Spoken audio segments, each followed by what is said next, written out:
Here's a great example of marking in the circle.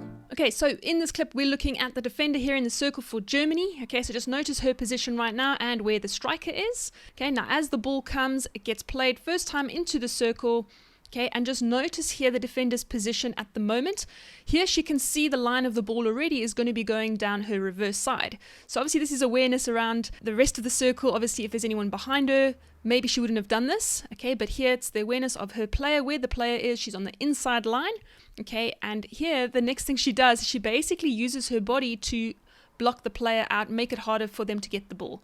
Okay, now, yes, maybe it could have been a blow, very subtle. Most umpires probably wouldn't blow that. You might get into trouble if you're making contact. Equally, you could say she's standing her ground, and in this instance, it's not blown a short corner. Nothing even gets appealed by England in this instance, so it has worked. Instead of trying to win the ball, what she's actually doing, she's using her body to stop the striker from being able to get the ball, but like I said, in a very subtle way, standing her ground. The second thing she does really well is she realizes, whether it's conscious awareness or not, she lets the ball go. She doesn't even try and win it, knowing that there's no striker in behind and it can just go over the baseline and Germany will keep possession for a free hit.